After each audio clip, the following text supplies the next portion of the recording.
My name is Annabelle. I'm 20 years old from the UK, and this happened to me in high school, which is what we call college here in the UK. This was when I was 16. I'm about to tell you about the scariest day of my life.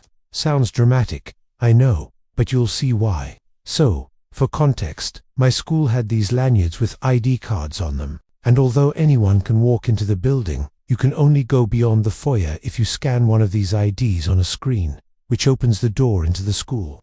The IDs have your face and name on them, but a lot of kids flip them around so you can't see their picture.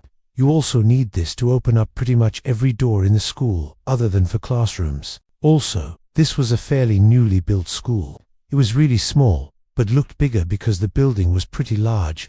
A third of the building was a special school for kids with learning disabilities. Another third of it was a nursery, and the last third of it was the actual high school. I had just started at this high school, and I vividly remember everyone being told on the first day to make sure not to let anyone in the school that we didn't know. The day that this incident happened, it was the second week of school, but this was actually only my second full day there, as I'd been feeling sick all week. I had geography class all day, and it was about halfway through the day when this takes place, about 20 minutes after lunch period. I remember drinking a heckload of juice that I got from the cafeteria at lunch, because I had to finish it all before lunch period ended, since we were not allowed drinks out in class, and I had nowhere to put it without it spilling over.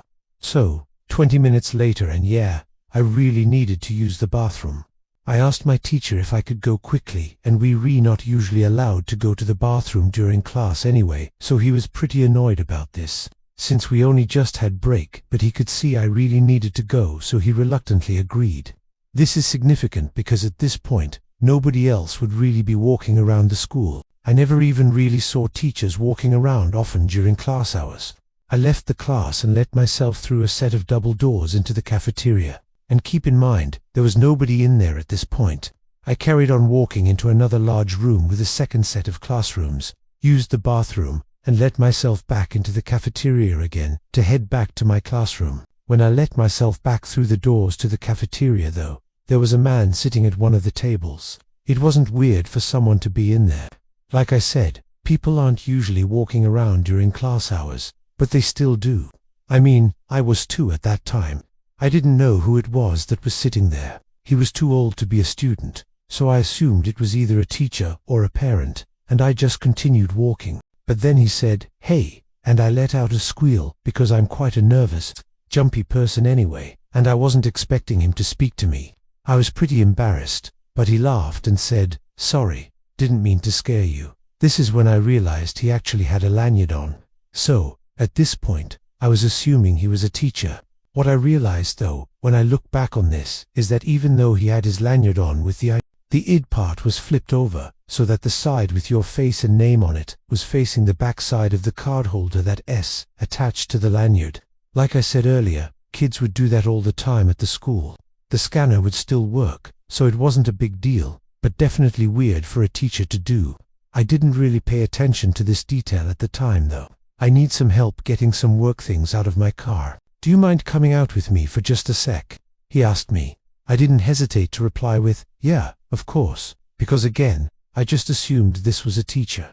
We walked out of the cafeteria in silence and into the foyer and then out of the building, and I kind of noticed he seemed a bit nervous, like teachers usually make small talk with you when you're walking somewhere with them, and he was saying nothing, and also he was moving his hands a lot. Like at one point he had his hands in his pockets, and then he'd take them out and kind of hold his hands together.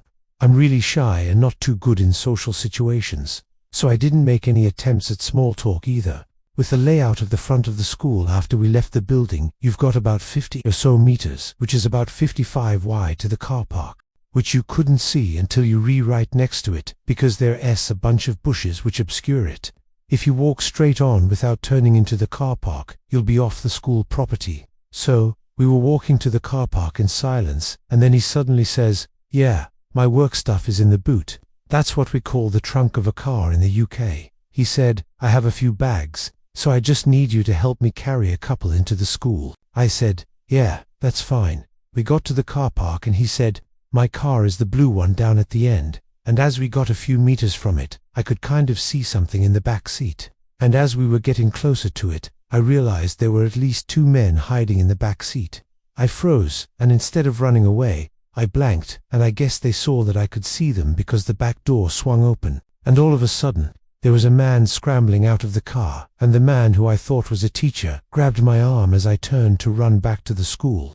This guy was pretty tall and large, by the way, and for context, I'm 5'2" and quite underweight, so I don't know how I managed it. Rush of adrenaline or whatever, but I used all the strength in my body to yank my arm out of his grip and start running back towards the school. I could hear multiple heavy footsteps running after me, but thank God they stopped pretty soon after I started running away, because my school had big glass automatic doors, and you have to just wait for them to open, and they definitely would have caught up to me if they kept going. I guess the fact that there were glass doors, though, would have been risky if there was someone walking by. Either way, though, I got into the foyer and ran straight into the open cafe, which was attached to the library, and I ran up to the person working at the cafe to tell her the situation. She calmed me down and came with me into the school to a teacher's office and called my parents and the police. There's security cameras in the parking lot, so they were caught and charged with attempted kidnapping. Also, turned out that man was able to enter the building because some kid dropped their lanyard outside the school, and that's what he was using and why he flipped the ID over.